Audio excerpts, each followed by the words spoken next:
Hello guys, this is Manju Kumari and welcome to beginning for learning. तो guys मैं सारे political science की videos बनाती हूँ। अगर आपको वैसे कोई वीडियोस चाहिए, सोशियोलॉजी का चाहिए या फिर हिंदी की कोई वीडियोस आपको देखनी हो तो आप वो भी मेरे चैनल पे आके देख सकते हो। और गाइज अगर आपको मेरे वीडियोस अच्छे लगते हैं तो प्लीज लाइक शेयर सब्सक्राइब जरूर करें। तो आज का जो हमारा टॉपिक है वो है सोशल कॉन्ट्रैक्ट थ्योरी, यानी सामाजिक समझौता सिद्धांत। ये किस संबंध में है? ये जो थ्योरी है ये किस संबंध में है? ये है राज्य की उत्पत्ति के संबंध में। जैसे कि मैंने पिछली वीडियो में डिस्कस किया था हिस्टोरिकल थ्योरी या एवोल्यूशनरी थ्योरी, विकासवादी सिद्धांत किया था हमने राज्य की उत्पत्ति को लेकर। तो ये राज्य की ओरिजिन को लेकर कि जो एक स्टेट है, जो एक राज्य है, वो किस तरह से अस्तित्व में आया है, उसकी कुछ थ्योरीज हैं। तो आज हम ये सेकंड थ्योरी करने वाले हैं। वैसे अगर मैं बात करूं तो सबसे ज्यादा इम्पोर्टेंट थ्योरी है हिस्टोरिकल या एवोल्यूशनरी थ्योरी, जो कि मैं पहली वीडियो में पढ़ा चुकी हूँ। उस वाली थ्योरी को जो है वो सही माना जाता है राज्य की उत्पत्ति को लेकर। इस थ्योरी को जो है वो उतना जो है मतलब महत्वपूर्ण हम कह सकते हैं, या फिर राज्य की उत्पत्ति को लेकर उतना सही नहीं माना जाता है इस थ्योरी को, जितना कि हिस्टोरिकल थ्योरी को सही माना जाता है। फिर भी हम डिस्कस तो करेंगे या कि ये थ्योरी क्या कहती है राज्य की उत्पत्ति को लेकर। तो सबसे पहले समझौता जो इसमें आता है, कॉन्ट्रैक्ट, इसी पर पूरी थ्योरी जो है वो वेस्ट है। पूरी थ्योरी जो है समझौते की बात करती है। जैसे इसके सपोर्टर्स कौन कौन है वो भी लिखवाऊंगी। पहले मैं इसका एक मेन जो आइडिया है इस थ्योरी का वो दे देती हूँ आपको। तो इस थ्योरी, ये जो थ्योरी क्या बिलीव करती है कि जो राज्य है वो एक कृत्रिम संस्था है। कृत्रिम का मतलब क्या है? जो मनुष्य द्वारा बनाई गई कोई भी चीज होती है उसे कृत्रिम कहा जाता है, ठीक है। तो ये वाली थ्योरी बिलीव करती है कि राज्य एक कृत्रिम संस्था है, यानी इसके जो सपोर्टर्स इस थ्योरी के वो कहते हैं कि जो राज्य है वो कोई दैवीय संस्था नहीं है, यानी कि भगवान ने नहीं बनाया है राज्य, बल्कि जो राज्य है वो मनुष्य द्वारा बनाया गया है, ठीक है। मतलब ये थ्योरी कहती है दैवीय संस्था नहीं है। मतलब जैसे कुछ लोग यकीन करते हैं कि जिस राज्य में रहते हैं वो भगवान ने बनाया, बट नहीं, ये थ्योरी कहती है कि राज्य कोई दैवीय संस्था नहीं है, ये कृत्रिम संस्था है, यानी मनुष्य ने जो है इसे बनाया है।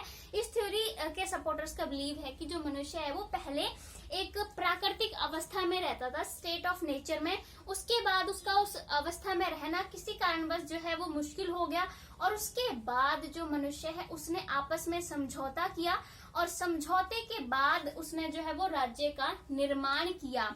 तभी इसको जो कृत्रिम संस्था मानते हैं कि मनुष्य ने खुद एक समझौता करके जो है वो राज्य का निर्माण किया, जिसमें उसने अपनी एक सुप्रीम पावर रखी ऊपर, जो उसके ऊपर शासन करेगी, उसके नियम रेगुलेशन जो है वो मनुष्य मानेगा। ये थ्योरी का यकीन ये है, ठीक है।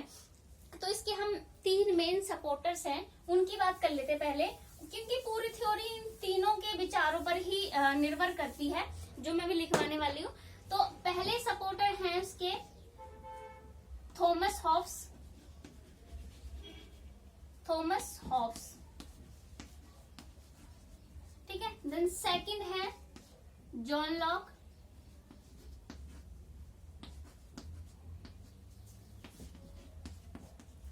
और थर्ड है रूसो।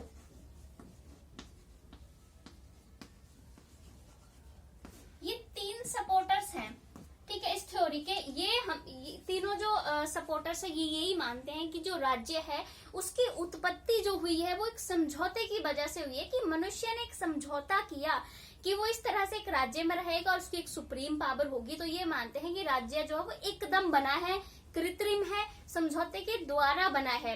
हिस्टोरिकल थ्योरी क्या मानती है कि राज्य एकदम किसी समझौते का परिणाम नहीं है, बल्कि जो राज्य है वो धीरे धीरे विकसित हुआ है। बट ये थ्योरी कहती है कि राज्य एकदम बना है, एकदम मनुष्य ने समझौता किया और राज्य जो है वो बन गया। तो इन तीनों ने अपने अपने विचार जो है वो प्रस्तुत किए, इनकी अपनी अपनी बुक्स में इन्होंने अपने विचार प्रस्तुत किए। जैसे थॉमस हॉब ने जो है अपनी बुक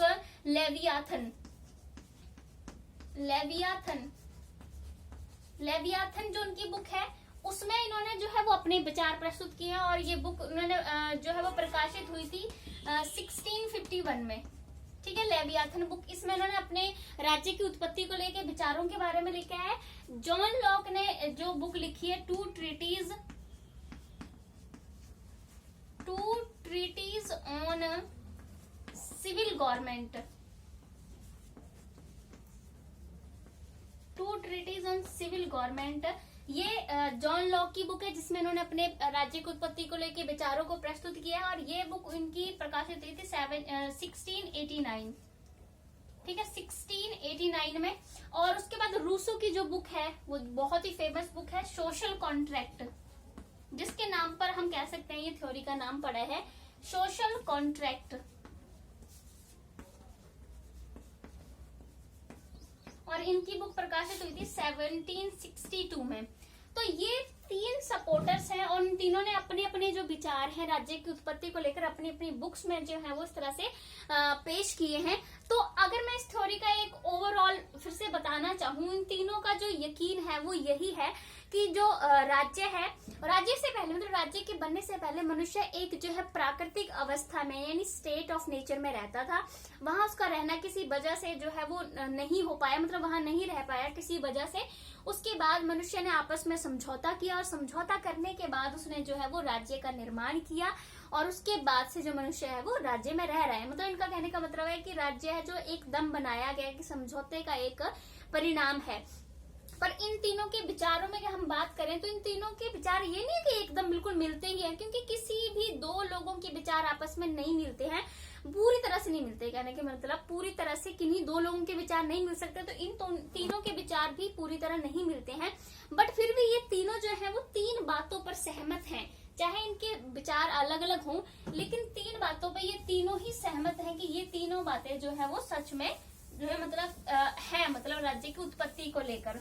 ठीक है, वो कौन कौन सी 3 बातें हैं जिन पर ये तीनों ही सहमत है राज्य की उत्पत्ति को लेकर।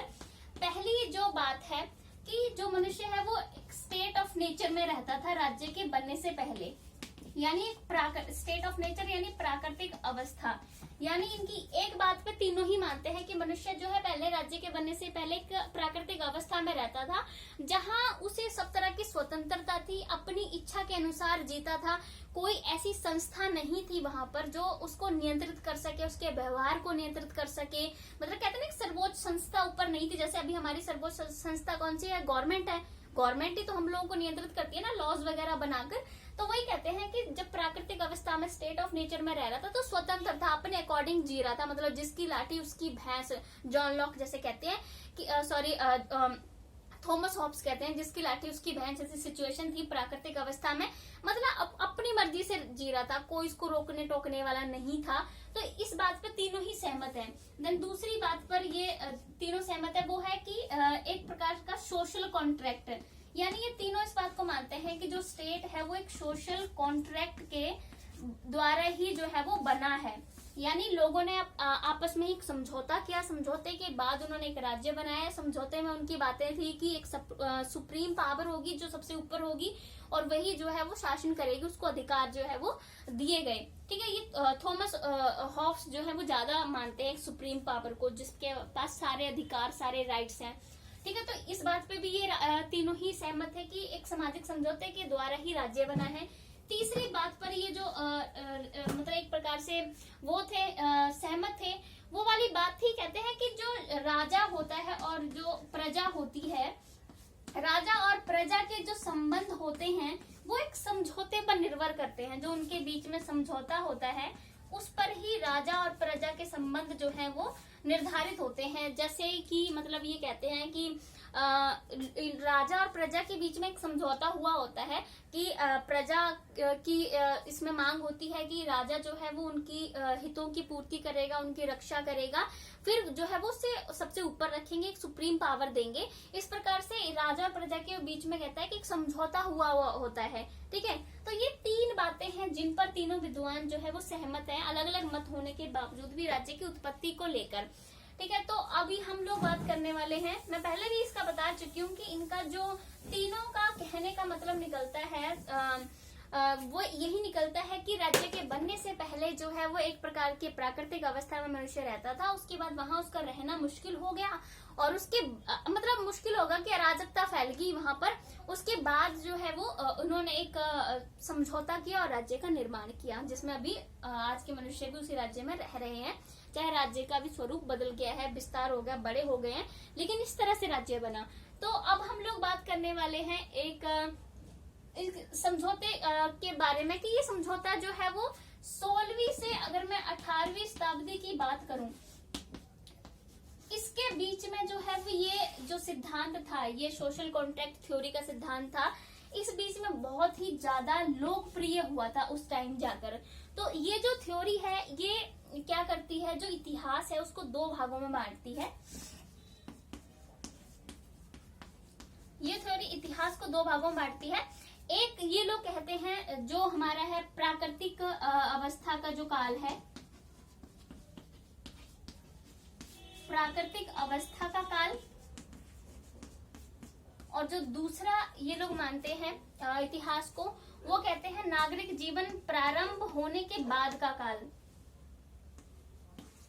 नागरिक जीवन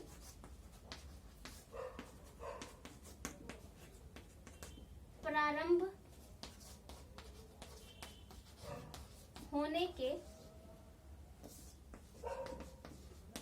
बाद का काल। तो ये इस प्रकार से इतिहास को दो भागों में बांटते हैं, एक प्राकृतिक अवस्था का काल, फिर नागरिक जीवन शुरू होने के बाद का काल। प्राकृतिक अवस्था में ये जो समर्थक हैं सोशल कॉन्ट्रैक्ट थ्योरी की कहते हैं कि वही जो मैंने पहले बता दिया कि जो मनुष्य है वो प्राकृतिक अवस्था में रहता था, जहां उसको पूरी तरह से स्वतंत्रता प्राप्त थी, मतलब अपनी मर्जी से जीवन जी रहा था, उसकी खुद की इच्छा थी, जो मर्जी करे, जो कुछ भी करे, मतलब कोई लॉ वगैरह, कोई कानून कुछ नहीं थे, वो अपनी मर्जी से जी रहा था। मतलब जिसकी लाठी उसकी बहन जैसी सिचुएशन चल रही थी, उसको नियंत्रित करने के लिए कोई ऊपर एक सर्वोच्च शक्ति नहीं थी वहां पर।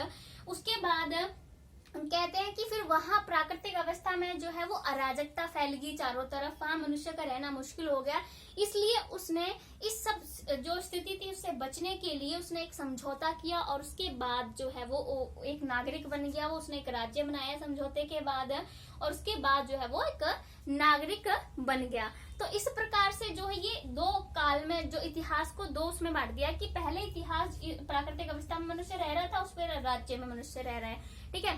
तो ये वाली बात है, ये है कि राज्य जो है वो प्राकृतिक मतलब एक समझौते के कारण बना है। इस चीज को जो है सबसे पहले जो है वो सेफिस्ट विद्वान थे, इन्होंने इस चीज को सबसे पहले उन्होंने इस बात को माना था। सेफिस्ट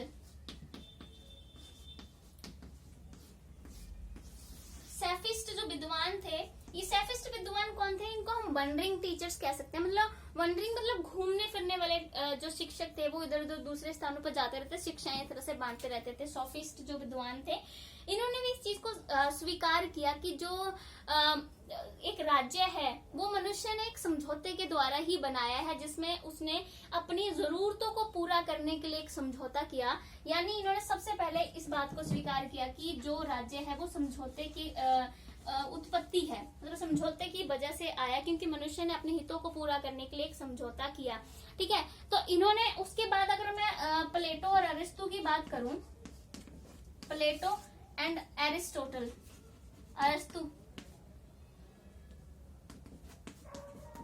प्लेटो और एरिस्टोटल, ये दोनों जो है, वैसे अगर हम बात माने तो ये राज्य को एक प्राकृतिक संस्था मानते हैं, एक कृत्रिम संस्था नहीं मानते। लेकिन फिर भी अगर मैं प्लेटो की बात करूं, प्लेटो फिर भी जो है वो इस चीज को स्वीकार करते हैं कि नागरिक जो है एक राज्य में जो रहते हैं वो कानूनों को इसलिए मानते हैं क्योंकि वो उनके समझौते के अनुसार होते हैं कानून। क्योंकि एक प्रकार से ये भी प्लेटो जो है वो प्राकृतिक संस्था मानते हैं, लेकिन फिर भी जो एक समझौते की बात कर रहे हैं इस अपनी स्टेटमेंट में कि नागरिक कानूनों को इसलिए मानते हैं क्योंकि वो उनके समझौते के अनुसार होते हैं। तो ये प्राकृतिक संस्था मानते हुए भी इस चीज को स्वीकार कर रहे हैं कि राज्य जो है वो एक समझौते की उत्पत्ति है। उसके बाद अगर हम लोग बात करें तो हमारे जो प्राचीन ग्रंथ हैं उसमें भी इस बात को पूरी तरह से स्वीकार किया गया है कि जो राज्य है वो एक समझौते की उत्पत्ति है, मतलब समझौते की वजह से ही राज्य आया है। जैसे अगर मैं महाभारत की बात करूं तो उसमें भी इस चीज को स्वीकार किया गया है।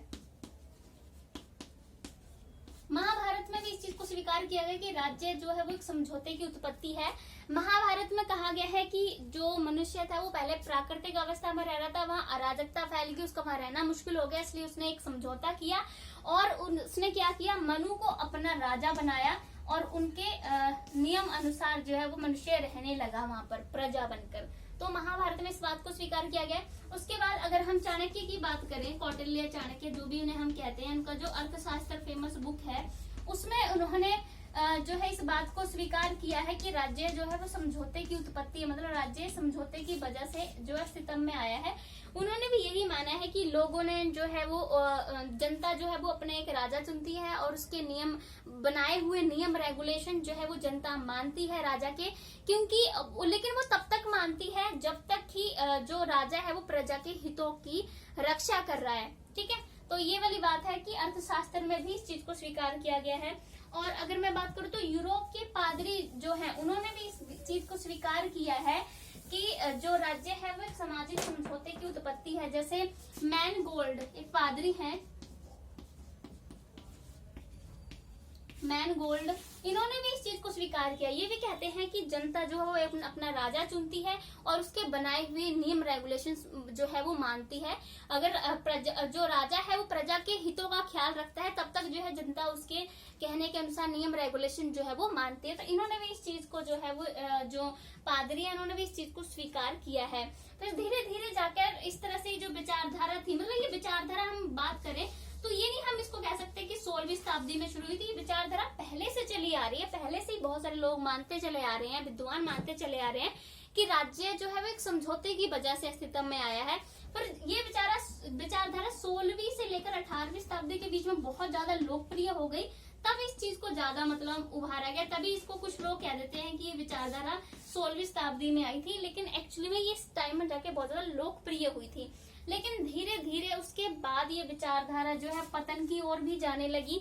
तो जो विद्वान थे जैसे ह्यूम, बेंथम, मोंटेस्क्यू,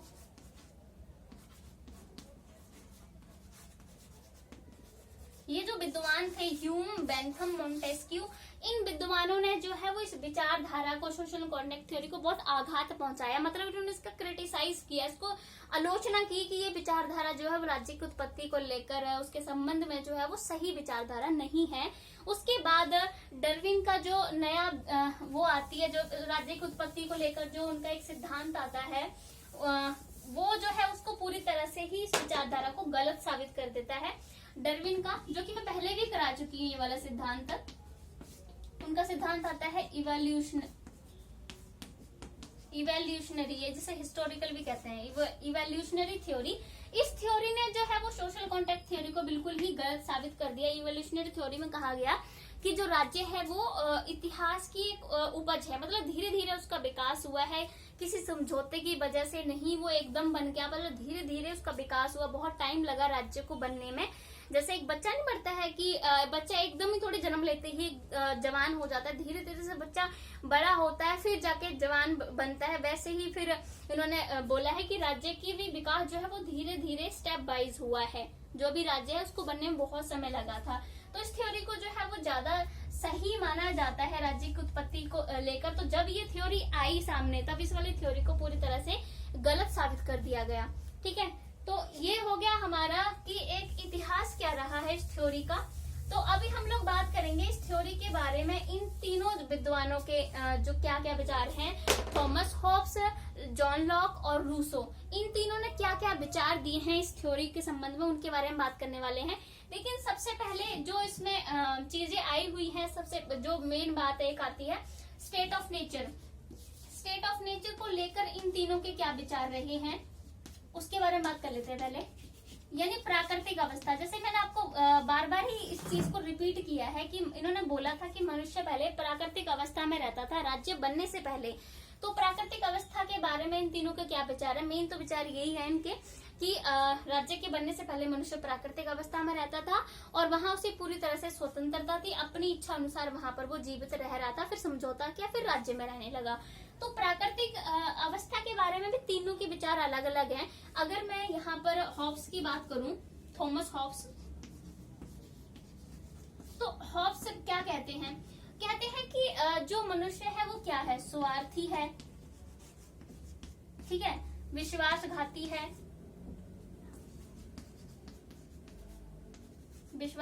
है, संदेही है, मतलब उस पर संदेह किया जाता है, मतलब विश्वास नहीं कर सकते आप उस पर, संदेही है, स्वार्थी है, निर्दयी भी कहते हैं उसको वो। तो ये हॉब्स कहते हैं कि जो मनुष्य है वो स्वार्थी है, विश्वासघाती है, संदेही है, निर्दयी है, मतलब उसमें कोई सहयोग की भावना नहीं है, एकता की भावना नहीं है। मनुष्य जो है वो, ये कहते हैं कि प्राकृतिक अवस्था में मनुष्य कैसे रह रहा था, मतलब जो हॉब्स है उनका विश्वास है प्राकृतिक अवस्था में जो मनुष्य रह रहा था बहुत स्वार्थी था, विश्वासघाती था, निर्दयी था, उसको एकता से, सहयोग से, एक दूसरे के कल्याण से कुछ लेना देना नहीं था, उसे सिर्फ अपना स्वार्थ पूरा करना था। और इसलिए मनुष्य आपस में लड़ते झगड़ते रहते थे, गिद्धों की तरह एक दूसरे पे हमले करते रहते थे, और उसको सिर्फ जो है वो शक्ति और सम्मान की भूख थी, उसे किसी के कल्याण, किसी के भले से कुछ लेना देना नहीं था। मार काट, खून खराबा जो है वो प्राकृतिक अवस्था में चल रहा था। ये जॉन थॉमस हॉब्स का जो है वो विचार है। तभी कहते हैं ना कि जब इतना बुरे हालात थे प्राकृतिक अवस्था में, इसलिए मनुष्य ने परेशान होकर एक समझौता किया था, तब उसने राज्य बनाया था। ये जो है वो हॉब्स के विचार हैं। यानी जो हॉब्स है वो यही कहना चाहते हैं कि जो प्राकृतिक अवस्था थी एक प्रकार से नरक थी मनुष्य के लिए, मतलब नरक में जी रहा था मनुष्य। ये इनके विचार थे प्राकृतिक अवस्था को लेकर, ठीक है। और उसके बाद हमारे पास आते हैं जॉन लॉक। वो इनके बिल्कुल उलट बात करते हैं, मतलब इनके उल्ट ही बोलते हैं बिल्कुल। मैं यहाँ लॉक लिख रही हूँ सीधा। जॉन लॉक का विचार था कि जो मनुष्य है प्राकृतिक अवस्था में बहुत शांति पूर्वक रह रहा था, मेल मिलाप से रह रहा था, सहयोगी था, उसमें मित्रता थी, सहयोग की भावना थी। मतलब उनके अलग उल्ट ही बोला इन्होंने, बिल्कुल जैसे उन्होंने बोला बिल्कुल उसके उलट बोलते हैं कि मनुष्य तो बहुत ही सहयोगी था, मित्रता थी, आपस में बहुत शांति पूर्वक मनुष्य रह रहा था, एक प्रकार से स्वर्ग में रह रहा था प्राकृतिक अवस्था में मनुष्य, बहुत मजे का जीवन जो है वहाँ व्यतीत कर रहा था। लेकिन फिर भी किसी कारणवश वहाँ रहना मुश्किल हो गया, उन्होंने आपस में समझौता किया और राज्य में वो रहने लगे। ये इनका विचार था। और रूसो का विचार भी जो है वो लॉक से बिल्कुल मिलता जुलता था। रूसो ने भी जो है वो लॉक की तरह ही सारी बातें कही थी कि जो मनुष्य है प्राकृतिक अवस्था में बहुत ही एक नोबल एनिमल कहते हैं इसको, वो नोबल यानी नोबल एनिमल, जिसे कहते हैं ना कि एक पवित्र सा जानवर हम कह सकते हैं, नोबल एनिमल की तरह था मनुष्य, जहाँ पर वो सहयोग की भावना से रह रहा था, उसमें तेरे मेरे की कोई भावना नहीं थी, बहुत प्यार से जो है वो वहां रह रहा था। तो एक प्रकार से ये था कि जो थॉमस हॉब्स थे वो कहते थे कि प्राकृतिक अवस्था में जो मनुष्य रह रहा था वहां पर उसका जीवन नर्क की तरह था, और जो जॉन लॉक और रूसो है उनका कहने का मतलब ये था कि वहां पर प्राकृतिक अवस्था में मनुष्य का जो जीवन था वो एक स्वर्ग की तरह था। तो इन तीनों का यही विचार था कि हॉब्स कहते हैं कि नर्क था, ये कहते हैं दोनों की स्वर्ग था, लेकिन फिर भी किसी वजह से जो है वो वहां पर नहीं रह पाया, और उसने जो है वो एक प्रकार का सामाजिक समझौता किया, और वो जो है वो इस प्रकार से नए उसमें मतलब राज्य में आ गया। तो ये तो हो गए हम हमारे इनकी प्राकृतिक अवस्था को लेकर क्या क्या विचार थे। अब हम लोग क्या करेंगे, हम तीनों के विचारों के बारे में डीपली पढ़ेंगे कि इन तीनों के विचार क्या हैं सोशल कॉन्टेक्ट थ्योरी को लेकर, कि किस तरह से ये कहते हैं कि राज्य अस्तित्व में आया। तो सबसे पहले जो हम पहले हैं हमारे पास है थॉमस हॉब्स, उनके विचार पढ़ेंगे राज्य की उत्पत्ति को लेकर, ठीक है। तो थॉमस हॉब क्या कहते हैं, जैसे कि मैंने अभी बताया, थॉमस हॉब यही कहते हैं कि प्राकृतिक राज्य के बनने से पहले मनुष्य प्राकृतिक अवस्था में रह रहा था, जहां बहुत अराजकता थी, मार काट थी, एक दूसरे पर हमले किए जा रहे थे, गिद्धों की तरह एक दूसरे पर झपट रहे थे मनुष्य, कोई शांति नहीं थी, मतलब एक प्रकार से बहुत ही बुरा एनवायरमेंट था, नरक की तरह प्राकृतिक अवस्था मनुष्य रह रहा था। फिर इस सबसे उसने छुटकारा पाने के लिए एक सामाजिक समझौता किया, और सामाजिक समझौते में जो है उसने क्या किया, एक प्रभु को चुना। प्रभु मतलब सॉवरेन, जो सबसे ऊपर था, उसको प्रभु को जो है वो सारी असीम शक्तियां दी गई। यानी एक प्रकार से अपने ऊपर एक अपना मालिक नहीं चुनते, वैसा उसने एक चुना, मतलब उस अपने जो प्रभु है उसको सारे अधिकार दे दिए कि तुम ही लोगों पर शासन करोगे, तुम नियम रेगुलेशंस बनाओगे, जैसा तुम कहोगे वैसा ही होगा, बाकी सब लोग तुम्हारी बात सुनेंगे। वो इन्होंने सोशल कॉन्टेक्ट में कहा कि जब समझौता किया तो उसने प्रभु को चुना। तो वो और ये भी कहता है कि ये जो एक जो प्रभु था ये समझौते के हिस्सेदारी नहीं था, मतलब इसकी ये समझौते का हिस्सा नहीं था। इसका मतलब ये था कि समझौते की जितने भी जो शर्तें थी वो इस पे लागू नहीं होती थी, ठीक है। ये समझौते से अलग था, ये सबसे ऊपर था, सर्वोच्च पावर थी, मतलब ये जो ये कहेगा वो बात जो है वो सबको माननी पड़नी थी। ये वाली बात जो है वो ये अपने उसमें कहते हैं। तो इसमें ये कौन कौन सी बातें कहते हैं, जैसे जो इनकी पहली बात यही थी कि ये जो प्रभु था ये समझौते का हिस्सा नहीं था, ठीक है, ये समझौते का हिस्सा नहीं था।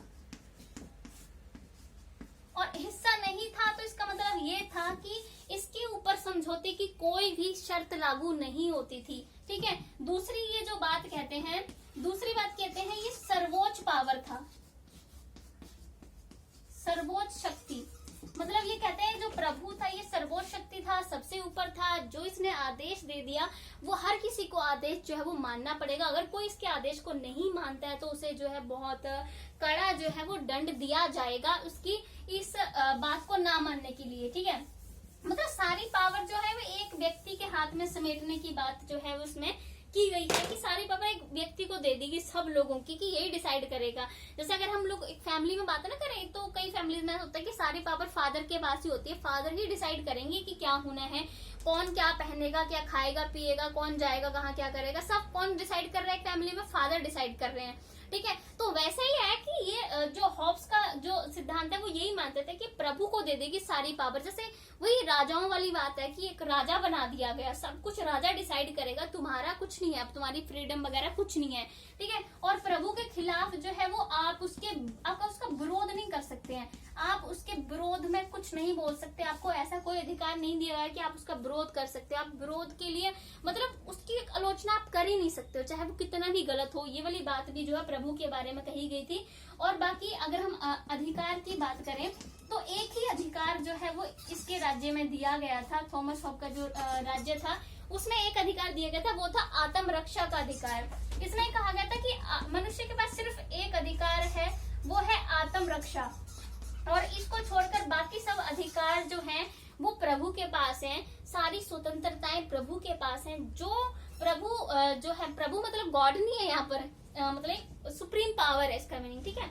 तो ये था कि ये सारी जो पावर है वो इसके पास है, प्रभु के पास, यही आपको अधिकार देगा, जो ये अधिकार देगा, जो ये स्वतंत्रताएं देगा, सिर्फ आप उन्हीं का इस्तेमाल कर सकते हो, बाकी आपको कोई फ्रीडम नहीं। जैसे होता है ना फैमिली में कि बच्चों को जो सारी पावर्स होती है वो पेरेंट्स के पास होती हैं, तो जो पेरेंट्स हमें स्वतंत्रताएं देते हैं कि आप बाहर जा सकते हो, घूम सकते हो, है ना, या फिर आप क्या पहन सकते हो, आपको किस तरह की फ्रीडम देनी है, वो सब पेरेंट्स डिसाइड करते हैं। तो वैसे ही इसको ऊपर रखा गया था कि सारा कुछ वो डिसाइड करेगा, और आप उसकी आलोचना भी नहीं कर सकते हो कि वो गलत है, ठीक है। मतलब सब कुछ उसके हाथों में है। आप एक प्रकार से यहाँ इसके राज्य अगर हम बात करें तो यही वाली आती है, कठपुतली की तरह इंसान को बना दिया गया कि आपसे सारी पावर छीनकर एक व्यक्ति को दे दी गई, और आपकी भविष्य का अब वो निर्माता है, वो डिसाइड करेगा आप कैसे रहोगे, क्या खाओगे, क्या पियोगे, क्या बोलोगे, क्या नहीं बोलोगे, क्या स्वतंत्रताएं आप जो है वो कर सकते हो, अपने उसमें प्रयोग कर सकते हो, क्या अधिकार आपके पास होंगे, वो सब आप नहीं डिसाइड करोगे, आप सिर्फ प्रभु डिसाइड करेगा। मतलब आपकी लाइफ